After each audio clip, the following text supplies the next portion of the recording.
You're listening to the Friends Talking Nerdy Podcast Network. Friends Talking Nerdy.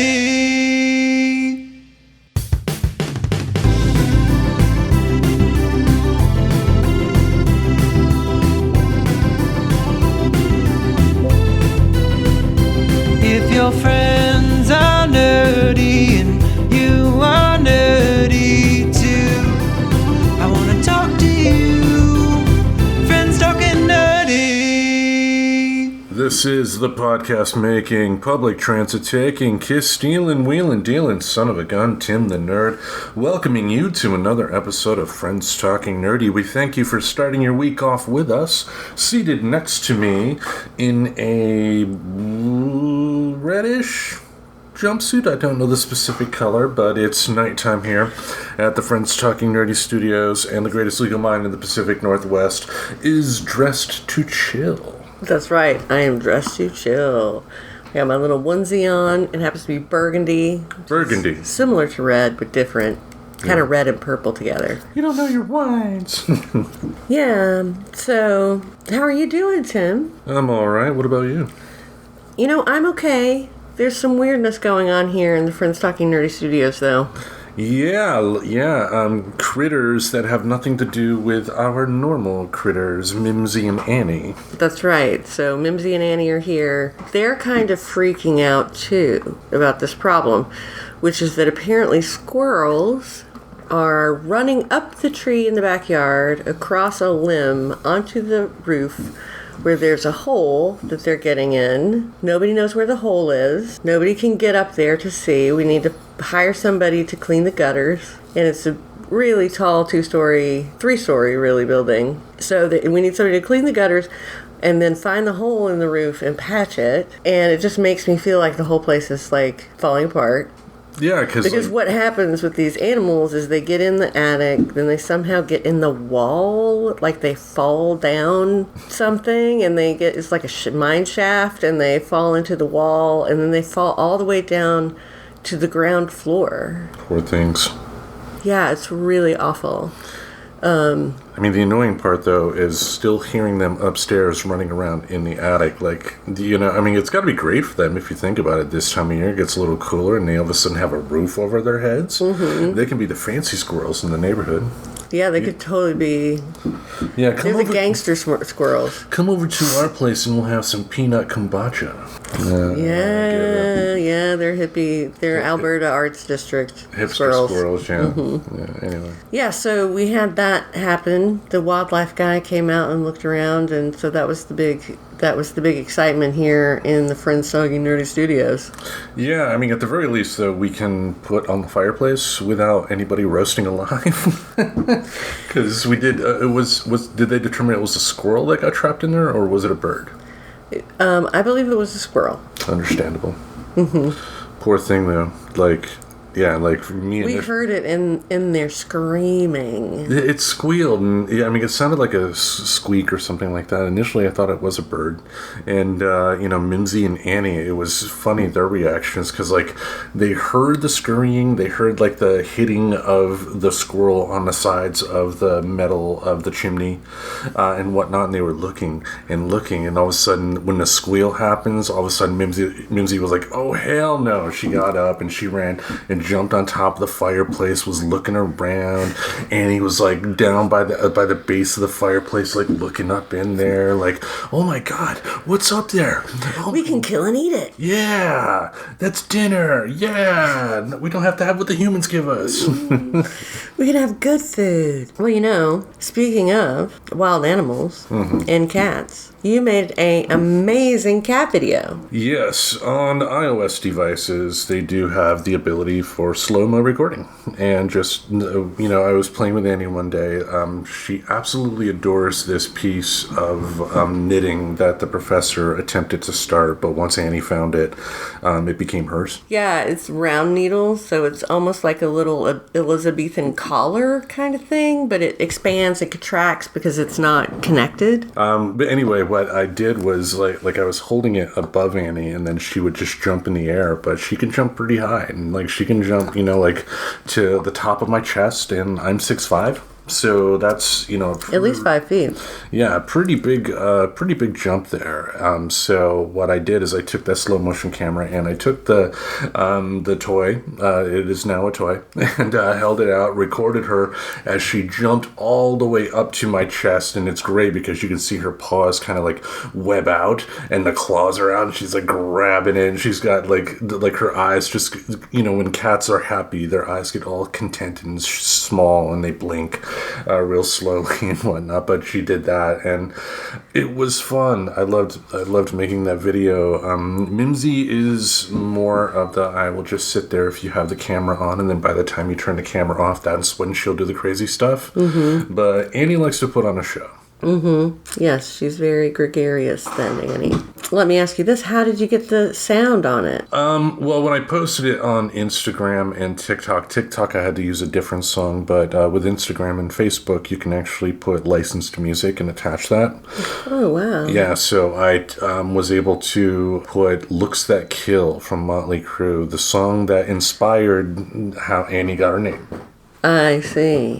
Well, that's really cool. And so far, we're recording this. We're having another, multi-episode recording week here. So, as we record this, Mimsy is still out of heat, thank goodness. So she has calmed down a lot.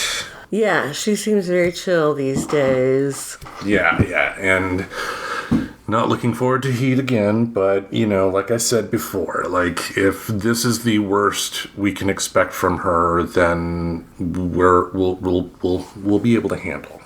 She's not, like, destroying stuff to get outside or peeing everywhere or anything like that. The only thing she really does is try to get attention. Like, just to say, can I go outside and get laid, please?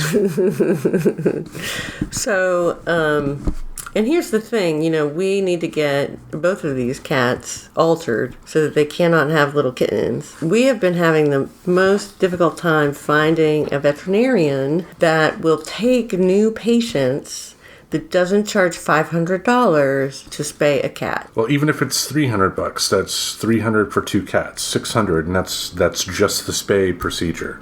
That's not, the other things. The vaccinations, the different treatments. Yeah. Friend of the show, Rhonda the Vet, did recommend a veterinarian, but we've had the hardest time getting a hold of them. Yeah, I call and it just is busy all the time, and so I send an email basically begging them to give me an appointment for 2 cats, and I haven't heard back. So, and it's because I think they have the best prices in town. Probably, and it's probably one of those deals to where, unfortunately, they have the resources to take care of are the people that are in that building. It just sucks that they don't have like an answering machine, that it's always busy. Right. But we'll find out. We'll find out like after the fact that it's now like a Vietnamese nail salon. Right. But that is definitely the next goal with them. because I don't want to see Mimsy suffer, and Annie's getting close to that age where she's probably going to be starting to experience that soon. And 2 of them at once. Oof. Nothing like kids going through their whole puberty stage or anything like that, but at least they're not like hopping up on the TV like, Dad, can you let me out? I gotta get laid. Kids don't do that. Well, your kids didn't. Yeah, thank you. Okay, then. I'm sure some kids do, these modern parents that want to be their kids' friends. That is a weird thing. What I'm talking about is friends while they are still, quote unquote, kids living in your house. Yeah. I'm not talking about being friends with your kids after they become adults. That is something completely different. You have to, as a parent, have to have some sort of control. And you don't want to be a dick. You don't want to be so distant that, they don't really know you or anything like that. But being their friend, no, that's stupid. Well, I guess it just depends on how you define friendship. Well, What I would say is that that parents are their children's best friends, right? Like if you define a friend as somebody that you have unconditional positive regard for, someone that you not my parents. know well, somebody that you want to spend time with. I think there are a lot of aspects of parenthood where you are bonded with your children. You're supposed to be bonded with your children. But there's a difference, I think, between being bonded with your children, being kind to them, wanting them to be successful, giving them opportunities, all of those things, is different from like wanting to hang out with them and like watch the shows they want to watch or dress the way that they dress or thinking that, putting any sort of discipline in the air is somehow a bad thing just because your child would react negatively. Yeah, your child's not going to want to do their chores. Telling them they don't have to do it is not going to teach them anything. Right, but they could have been brought up. I guess what I'm saying is, it seems to me from the outside looking in that it would be possible to bring somebody up with such a clear idea of their own boundaries that they can recognize the ability to sort of have two sides to every relationship. And so somebody can be friendly with their children and still impose rules. The word of God, something like that. I get that. I mean, there are no absolutes. So, yeah, I mean, and when I say, you're not there to be your child's friend, I'm not saying you don't have that bonding relationship with your kid. That'd be stupid, I mean, you get a chance to go out and spend time with your kid, great, you do that. You find ways to be there for your kid because your role as a parent when you're growing up is to help them in their development. Yeah. And it is a different kind of friendship, I guess, on the positive side of things compared to, parents and kids that are already of grown-up age. Right. Exactly. But I mean, I don't have kids, as we talked in the last episode. Yes. But, I just have observed lots of people with kids. I have kids, as I've said many times, and I've observed people with kids too, so I get it. There's no one answer for everybody. It'd be great if there was. Right. And you can't make cute video necessarily with them that you can make with the cats. Like your kid jumping up and down. Who cares? Well, and they're your kids. Do you really want them on social media? Do you want to be putting their pictures up? Oh, I did. Not like everything. I think that some people don't want to do that, though. Sure, some people don't, and that's on them. I mean, it's purely a subjective thing. And like when I put pictures of my kids up, we're not talking like here's little so and so getting out of the tub and that type of embarrassing thing that they'd be looking back on like, Dad, you bastard, right, type of deal. But like out in the town, at the zoo or something like that, or at the movies or whatever. Plenty of pictures, because my kids are stars, damn it. Did you have any fun with the cats this week? I always have fun with the cats. They're so sweet. I love them. They're just very sweet little lady cats. It was funny today. I was in the bedroom for a bit. This is near when I was ready to take my nap. When you get to be in your 40s, folks, naps become a thing again. I was in there, and Mimsy was lying down next to me, just relaxing, but she was up. And then Annie came in, all boisterous and jumping around and, walking all back and forth on me. And then she goes near her mother, and then her mother just goes, growls, and then, with her paw, and Sherman did this to Phil on numerous occasions, kind of, kept her down. And that was it. It wasn't, violent, but it was just, I interpreted it as, calm the fuck down. It is time to rest when we're on the bed. And it's funny seeing Annie react to situations like that. I don't think we've talked about the box. Ooh, the box. Yes, the professor had, during one of your many vacations this year, had a package arrive in a big old box. And, it looked big enough that, cats would definitely be interested in it. And initially I thought, let's try one thing. And then I thought better of it and, just essentially cut the top off. And then I took a blanket that I bought, the purple blanket with a cat picture on it. And I folded it up, put it in the box, and Mimsy claimed it as her own. But she will let Annie sleep in there on occasion with her, and there's a whole ordeal. There's like a whole permission asking that Annie has to go through, which is great to watch every single time, because we have the box kind of elevated, not like super high, but it's like elevated stuff, and it's kind of like it's on one thing and there's something else next to it because you haven't had the chance to fully unpack yet from camping.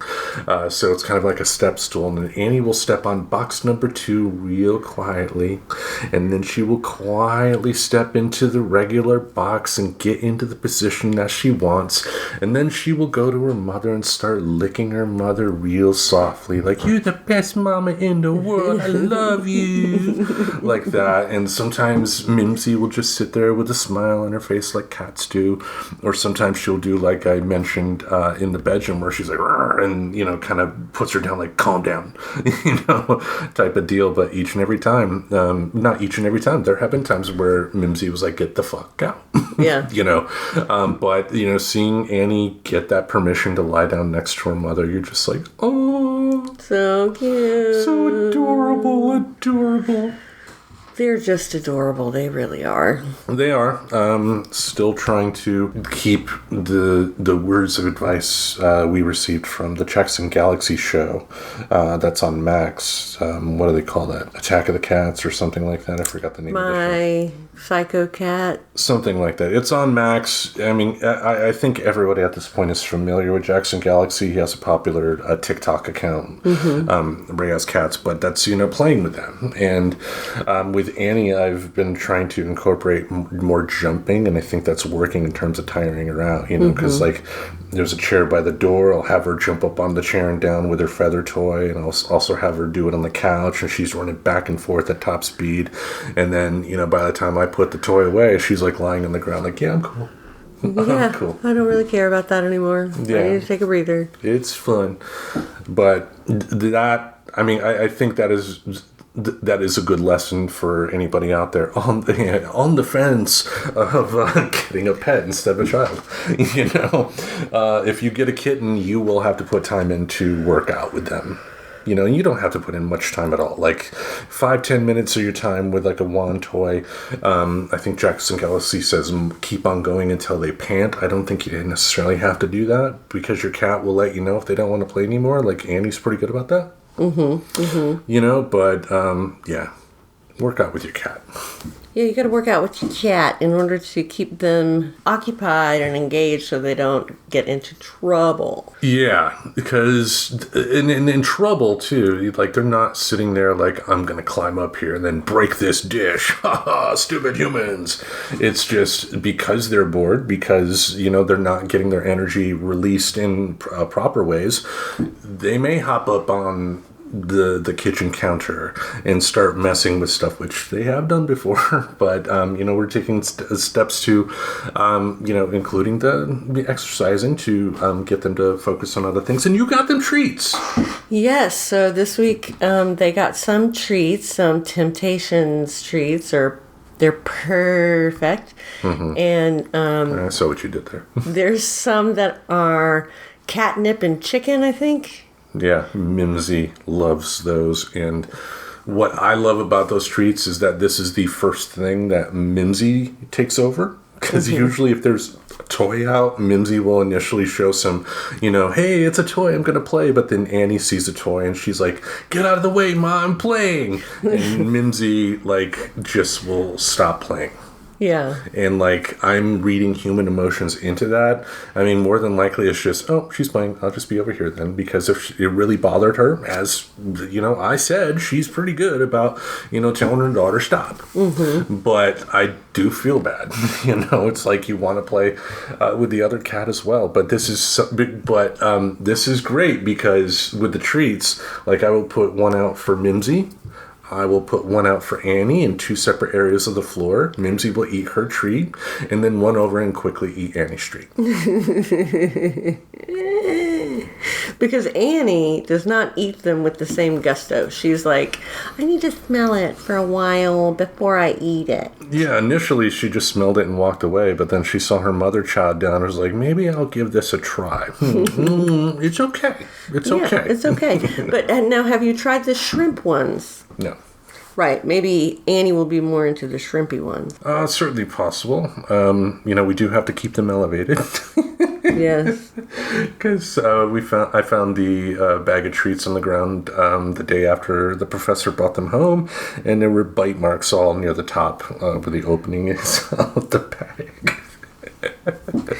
Yeah, so you got to put them up so they can't get to them. Gotcha. Yes, but they are hilarious, and it's fun to have Annie around, because Annie being there is a great visual reminder of the fact that I got a book completed. Oh my gosh. Yes. As you hear this, the book, many of the chapters will have already been published on our website, which you can find in the show description. It is no longer friendstalkingnerdy.com. I let that expire. It's ftnerdy.wordpress.com. But again, hit our link tree. You'll be able to find that, and everywhere else you can find us online. But I've been putting up chapters of the book on there. Nice. So the idea is that people can go to the website and read the chapter, and then they could DM you. Mm-hmm. Or leave a comment on the website, too. Or leave a comment on the website. Cool. Yeah, so I saw that you had posted a link to that on your social media. Yep. And that friend of the show commented and said there was a organization or an online thing where there are just people who are ready to read. Yeah, I looked into it. It cost money. That doesn't mean it's a bad service, but it's not something I can take advantage of right now. Gotcha. I wonder if you could get paid to be a reader. Interesting. That's interesting. I mean, in Hollywood, they do have, basically Hollywood, agents' offices that represent screenwriters. They will have, interns as readers, and it's their job to read every script that comes in. Are they going to read it cover to cover? No. It's generally, they will read the first couple of pages, and if it's working good within the first couple of pages, they're going to continue on. But after the first couple pages, if you don't hook them, it's in the garbage. Yeah, but my goal here to putting it up is to just get some feedback. It's a first draft. I wouldn't have completed it if I didn't think the ideas weren't good. But that doesn't mean the initial execution with the first draft is puts the story where it needs to be. And I think most importantly too, it's a book. It's a book, and not everybody has the time to be able to read a book. That's just a sad fact. Even the most well-educated people in the world, they have to, find ways to pencil it in. And I didn't want to put anybody on the spot and make them feel uncomfortable for saying no. Right. So what I thought is that putting it up one chapter a day, it'll be a 2-week excursion, was that if there was people interested that I knew or not, they would be able to read it at a more reasonable pace for them. Yeah, I think it's a really brilliant idea. Yeah. So, like I said, you would definitely be helping me out if you read it. I mean, my goal with this is to have it be published one day, whether it be with a big company, a small company, somewhere in between. I don't think this is one that I have to self-publish anymore. Yeah, would I love for it to sell and become the next Stephen King, of course, but, I just hope you all read it. This is my baby. I'm putting out in the world, and just give it a read. Give me your thoughts on it, and that will definitely help me out with the editing process and going into the second draft. Cool. Yeah. Well, speaking of not cool, fuck Drew Barrymore. Oh, yeah. So Drew Barrymore has really just put her foot in it, and her writers are just not having it. Yeah, as we said on last week's show, thankfully, the Writers Guild of America strike is officially over. Thank goodness. And already the first group of people that have benefited from that are your talk shows. So late night talk shows are already back with their writers, and daytime talk shows, if they're not back already, they're going to be back soon. Yeah. And one of those was the Drew Barrymore show. And we talked about it on the show a couple weeks back previously, but the situation was she had every intention of starting the show again without her writers during a strike. Her being an actor that is a member of SAG, AFTRA, didn't care about other people and wanted to break the strike because it was affecting her. And rightfully so, she got called out on it. For being the hypocritical move that it is. I mean, take a look at someone like Drew Carey. Drew Carey, do you know what he did in the strike? What? He let it be known to actors and writers that he had an open tab at 2 different restaurants, and if any writer or actor that is currently striking wanted lunch, it was on him. Oh, nice. And I guess the bills racked up to about $1 million in total, but that was all out of his pocket. And did you hear stories about him wanting to get back in front of the Price is Right cameras without writers or anything? I don't even know if they have writers or something. I'm sure they do, but... Oh, I'm sure Drew Carey has writers. Yeah, but he did the right thing there, whereas Drew Barrymore didn't. I am willing to forgive her if she learns a lesson from this, but that's going to be a lesson that is going to take time for her to show the world that she's actually learned that lesson. And I think the first part of learning that lesson is finding out that once the writer strike was done, the writers that she basically gave the finger to and says, I don't need you in order to do my show, told her they're not coming back. So they all quit. And they're having to hire new writers on her show. They're hiring union writers, so at least there's that. But her entire writing staff quit, and good for them. Again, I'm not going to go so far as to call Drew Barrymore a mustache-twirling villain, per se. I think she made a very selfish decision. But it was ego-driven for sure. Ego-driven for sure. Like, my show's so important and people need it at this time. That I don't need writers. An actor, I don't need writers. I could just make it up. Which I don't know what she was going to do for an hour without writers and without actors being able to come on her show to promote their new projects, because they can't do that in a strike. Right. So she's just going to sit there and call people randomly. Hi, I'm Drew Barrymore. Do you want to talk? I need something to fill time with. So, I mean, 6 months from now, we're probably not even going to remember this. Let's be honest here. But my hope is that at the end of the day, I hope she learned a lesson, and I hope that she takes this as a wake-up call to realize that, just because her name is on the top of the marquee for her show, she is still at the end of the day a cog in the machine. She's not one of the CEOs. When she goes out against her fellow workers, she is affecting herself, because the bosses could easily, fire her and cancel her show. And what would she have at that point? Millions of dollars. You get my point. Yeah. She wouldn't have the platform there. So, I'm glad to see this, but my hope.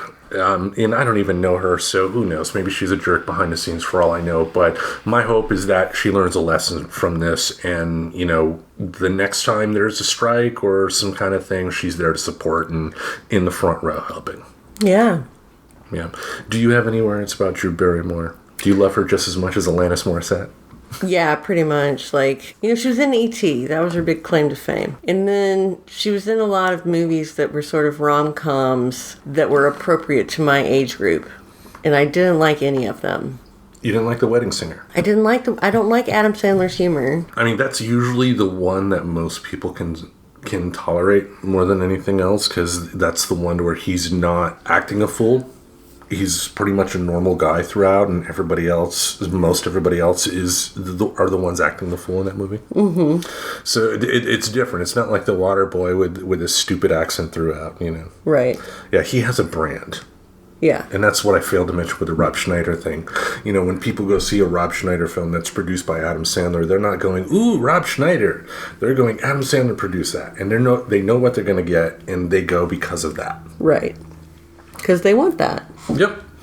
And nothing wrong with escapist humor. Like, I love professional wrestling, folks. I mean, if there's anything that's escapist humor, it's that. Yeah. You know, and Adam Sandler is a fan and has actually appeared in the crowd on SmackDown on a couple of occasions. Really? Yeah. Interesting. Yeah. So did Ben Stiller, and Ben Stiller in the 90s actually got hit in the head with a guitar. At a wrestling? Yeah, on an episode of Monday Night Raw. He was there to promote Mystery Men. Oh. That's when that movie was out, but apparently he had smoked a lot of weed beforehand, and and one of the performers, Jeff Jarrett, whose gimmick was he had a guitar that he would hit everybody in the head with, hit him with a guitar. Oh. Mm-hmm. Well, fun for Mr. Thing there. Exactly. So, Scab Drew Barrymore, hope she learns a lesson. Yeah, hope she learns her lesson. All right, our main event this week kind of goes along with something that was in the news a couple weeks ago as you hear this, and that is the good folks in the House Republican Party thought it was a great idea to oust their speaker. Yeah, they did. Yeah, I mean, as you hear this when it comes out, more than likely they will have probably found a replacement and gotten back to work, but it's going to be a fight. And, you know, the big problem with the whole House Republican agenda, because for as detestable as the Republican Party is as a whole, at the end of the day, the Senate will still grudgingly do some things right, if that makes sense, whereas the House just doesn't care. You know, you have a group of people that think it's okay to destroy the economy because they're not getting their way. Yeah. You know, they're the minority party, but they think that, you know, hey, let's not pay our bills so we can force them to, you know, like I thought we didn't negotiate with hostages in this country or with terrorists in this country. But a lot of this boils down to misinformation. We've gotten to this point today because, it kind of exploded in the information highway era with the birth of the internet, but there are too many avenues for quote-unquote information to reach the masses, and people don't necessarily take the time to find out if the information they're hearing is right or not. Mm-hmm. You know, and what is that? Confirmation bias being what it is, when a lot of people are so hell-bent on this tribalism, team red or team blue thing, if they hear something that tickles their ears about how bad the other team is, they're just going to believe it. Mm-hmm. And that is sad. What are your thoughts on misinformation and conspiracy theories and stuff that? What have you seen over the years? Well, I'd like to say that I think it's because people on the left are just smarter than people on the right. Well, that may sound condescending, but voting records do show that more educated people, 9 times out of 10, will vote Democrat. Mm-hmm. That's what I'm saying. Yeah. I have seen a lot of that over the years. Yeah, I mean, it's one thing when you have, like, conspiracy theories based on events in history, like the Kennedy assassination. Mm-hmm. You know, I don't know how much you've looked into that. Well, I watched JFK. Okay. Well, so have I, and I've read the books it was based on. The fact is that when it comes to the JFK assassination, I mean, I think it is pretty clear at this point that the Warren Commission was wrong. I mean, their conclusions of stuff like a magic bullet, wrong. Mm-hmm. You know, and, you know, expecting a bullet to do, like, leaps of logic all throughout to be able to do all the damage that it needed to do this one bullet, you know, and if that ends up being wrong, if the Warren Commission ends up being wrong, like, what else is wrong about that story? You know, like... Everything. Yeah. Like, could Oswald have been one of the shooters? Yeah. Mm-hmm. But, you know, looking at the Zapruder film, back and to the left, doesn't indicate a shot from the back. No. You know, it indicated a grassy knoll shot, and is what it is. But, you know, conspiracy theories, look at 9/11. I mean, 9/11. I was just about to say, I was tempted, because I didn't like the government at the time, to say, you know, I wouldn't put it past them, to create a conflict where we could go in and invade a very rich country that had a lot of oil during an oil crisis. Are you familiar with Operation Northwoods? No. It was a military plan that was put together in the early 60s by the Department of Defense. The idea was they would fake a terrorist attack in the United States and have evidence, quote unquote, linking the Cubans, and use that as justification to invade Cuba and get rid of Castro. Thankfully, Kennedy saw it and made sure it didn't go through. But to tell somebody that they're completely out of line for thinking that the government could ever go through with something like this, when it is a fact that at one point there were plans for something similar in place that just were not executed on, I don't blame people for being a little suspicious, but they're also going against what they saw. I mean, this is at the time one of the most widely recorded news events in modern history. I think it still is, just because of the damage of everything that happened that day. And you have people that swear, even though there's videotape proof that, it wasn't like commercial airliners that were going in. It was special military planes, or everybody on the planes were issued off and brought somewhere else. Why would they do that when they have known civilians on the plane? Like there was a woman who was routinely politically incorrect with Bill Maher, and her husband was a lawyer during the Bush administration, both Bush administrations. His name was Ted Olson. I forget, Susan Olson was her name. David Angel, who created the show Frasier, was on one of the planes. Seth MacFarlane was supposed to be on one of the planes, but he partied the night before and had a hangover and missed his plane. Wow. So if anybody can make 9/11 jokes, it's Seth MacFarlane.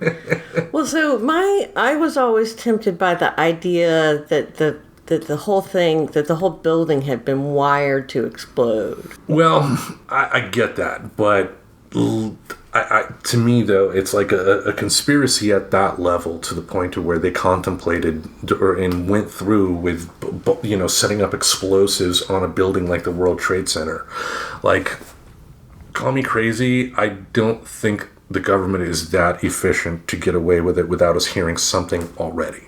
Because it was pretty soon after, like, the Kennedy assassination, for instance, that word came out that, hey, Lee Harvey Oswald kind of may have some ties to the CIA that, they're not telling us. Mm-hmm. And that came out pretty quickly.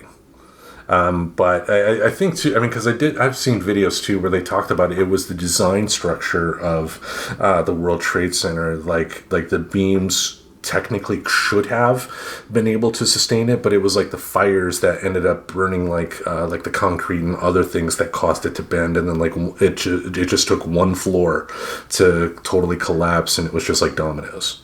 Yeah. At that point, unfortunately, and we all know the results. But again, we have people, including former Governor Jesse Ventura, that swear it was a conspiracy, and I think that number has definitely increased with the internet being readily available as it is, of people that fall under the confirmation bias and being susceptible to conspiracy theories. Like, it's like people want to believe what they want to believe. Like, they don't think, like, the simple idea that just some guy who was pissed at America had his people ride the planes into those buildings wasn't enough. It had to be something more grand than what it was. And if anything, I think the evidence shows, because like a month before 9/11, they had warnings in their security daily briefings that, one of the things that bin Laden wanted to do was fly a plane through a building, and yet didn't really act on it. A lot of that too was like the bureaucracy at the time. Like the FBI and the CIA didn't really speak to each other as much as they should have in this particular case. But again, misinformation has led to so much destruction. Like, look at the misinformation during COVID.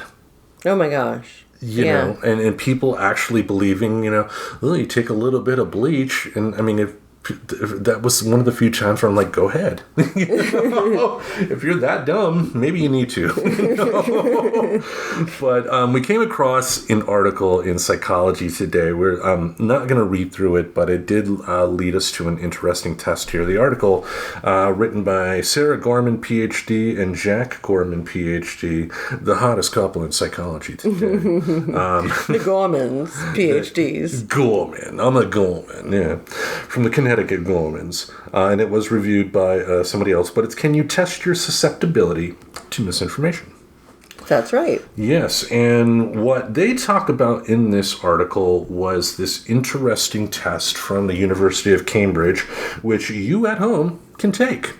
It's the misinformation susceptibility test. It's two different versions of the test. One is 16 questions, one is 20. And the whole point is just going through a list of article titles and determining which one is real and which one is fake. And we both ended up taking a score and got the same score. That's right. We took the same test, the 20-question test, and we both got 16 of 20 correct. And that was enough to make us less susceptible than 62% of the population. So we have good discernment. Yeah. I mean, not perfect. I mean, what that, said is that, 4 fake articles we thought were legit. And that shows... Or 3, legit articles that we thought were fake. Well, mine specifically said I picked all of the right articles. Oh. Yeah, so I picked all the right ones, but I thought that some of the fake ones were real. I see. And that's where I ended up getting it wrong. But again, it shows you how easy it is to be fooled by something like that. And when you have news organizations that are coming out and just actively manipulating how they tell the news, like whether it's MSNBC or Fox or whatever, like they will have the highest priority politician that is a thorn in the side of the beliefs of the people that watch that station, and they will try and say that person is who represents the quote unquote enemy. Right. Like Fox News will have on AOC all day, even though AOC is really a minor figure in the Democratic Party. Let's be honest about it. She's got name value. She will get on the news, but she's still in the House of Representatives under her first term or second term still. But if it's her second term next year, that'll be only 4 years in office. She's not... she's the future. I hope she's the future. Mm-hmm. But right now, her importance in the party is about as important as mine. No, she's way more important to the party than you are. And I'm being sarcastic there, a bit hyperbolic there for a bit, but I hope you get my point. The point is that, her compared to Kamala Harris or Chuck Schumer or somebody like that, she doesn't have that much power. Oh, yeah. She doesn't have that much power. I think she's a great spokesperson, sort of like Bernie, in that somebody's got to carry the left flag. And I think it's, been shown historically that we can make progress if we have a flanking quadrant of the party. We need a more liberal group and a more conservative group, because ultimately Democrats are successful when they are centrists. I mean, look at what the Republicans are doing. When you let the extreme side of your party control everything, it will go to hell. Yeah. And extreme solutions that, the hardcore left or right people want to put out there aren't necessarily the best solutions, if that makes sense. Because there are no black and white answers to political questions. It's always a gray area, because you may be helping something or someone by doing, action A, but action A may be hurting person B. Mm-hmm. And you got, as a politician in politics on that level, whether it be state, federal, local, you do have to think about all the people it would hurt. You want to be able to, in theory, to get the solutions that will help the most amount of people. Yeah. And a lot of times these solutions that some politicians say are the easiest ones to do are not really. They're not. No. And let's build a wall. What is that really solving? Mm-hmm. Nothing. Mm-hmm. So what did you think about the test? I thought it was a good test. Like, I definitely stopped on some of the headlines and just thought, gosh, I don't know. It could be true. It could not be true. You know, it could be real. It could be false. And I wish I could remember some of those that were so difficult to choose. But there were things that seemed plausible given our current politics. Yeah, there is one paragraph I think I will kind of dive into here from the article, and just this one, that kind of touches upon what you're saying here. It says, in the end, this tool is a good addition to the toolbox, but it does raise several important questions. Is testing people's reactions to headlines really predictive of their response to misinformation in real time? While it's true that fake news is a subset and an extremely dangerous and consequential one of misinformation types, a lot of misinformation is not presented this way. In addition, the lack of context is problematic.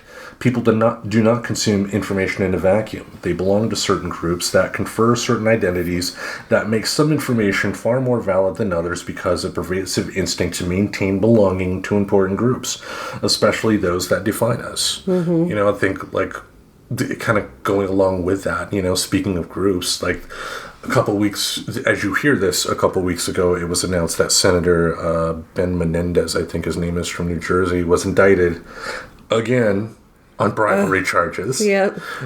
But you don't hear too many people on the left bringing that up. Nope.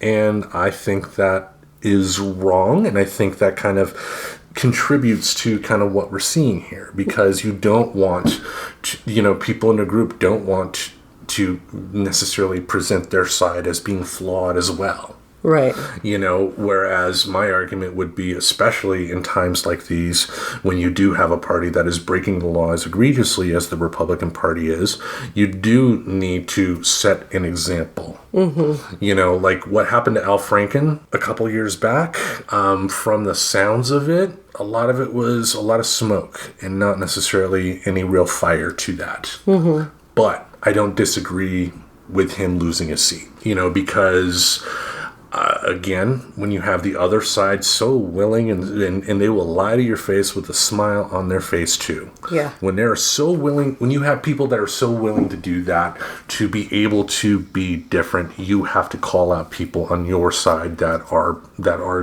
doing wrong. And just like the article said here, a lot of times in groups you don't have people doing that because they want the progressives want the enemies to be Republicans. It's something we gotta fight, but we wanted at the end of the day to bring this test to your attention. If you are interested in taking it, go to the show description. We'll have it in the show notes as well as our link tree, and we definitely recommend. But you will definitely enjoy having this in your toolbox, and I would agree having this available. To just not take every day or anything like that, but every 6 months or so, just take it and see, because there are so many stories of people that joined particular social media groups and then went down rabbit holes they didn't even initially plan on going down, and then all of a sudden they're in QAnon. Yeah, exactly. Or doing whatever. Like, you don't know what will take you down that road of complete and utter lunacy. Mm-hmm. So having a tool available to kind of put you in check too, I think is important. Especially when it comes to today. People need to fight against They need to fight against misinformation as well as their own biases. Mm-hmm, mm-hmm. Totally. And I think it's useful to see maybe how you're not doing as well as you thought you were. Like, I thought I'd be in like the 99th percentile. I thought I was like, I can tell, I know. But in reality, I was only as good as 62% of the rest of the population. Like, I definitely think of myself as smarter than 62% of the rest of the population. Yeah, same here. I mean, toot. But it's important that we know this, because that knowing that will make me, at least for a while, more cognizant of what I am ingesting into my brain. Yeah.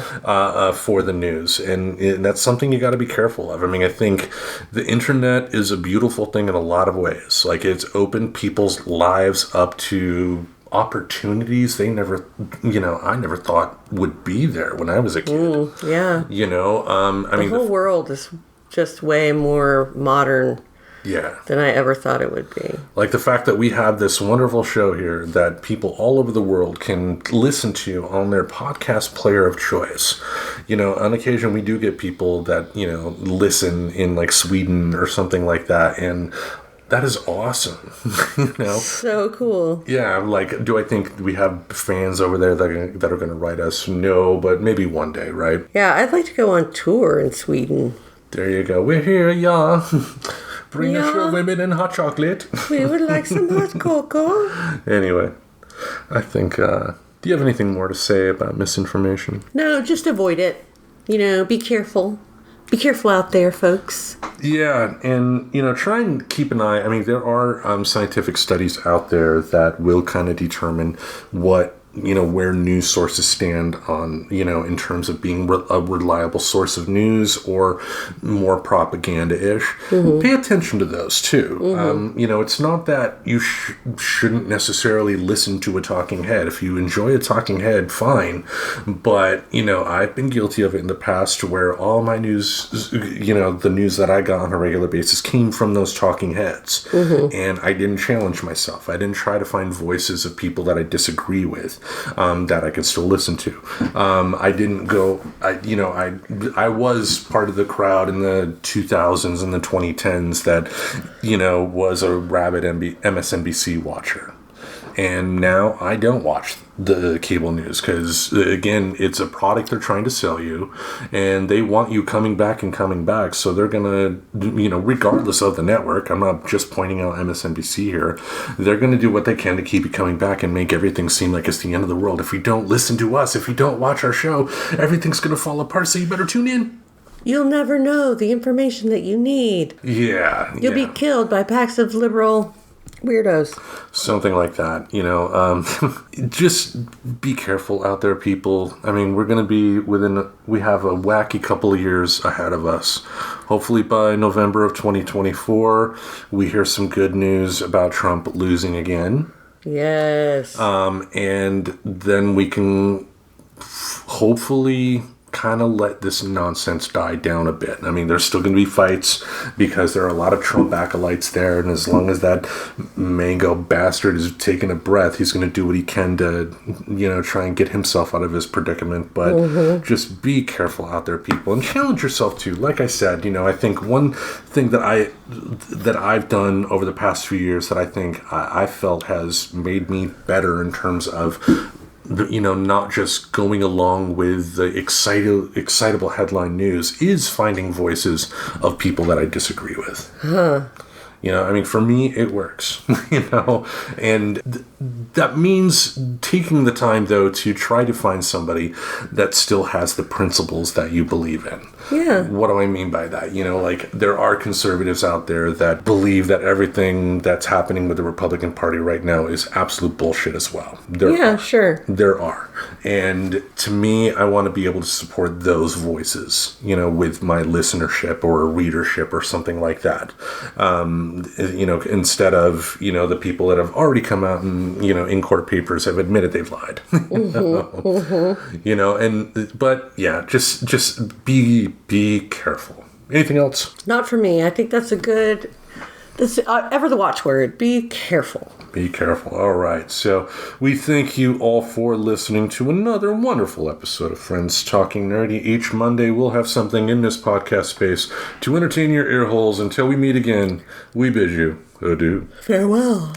Now, is that information correct? Subscribe to Friends Talking Nerdy on iTunes, the Google Play Music Store, as well as Spotify. Remember to support Friends Talking Nerdy on Patreon. Goodbye, darling.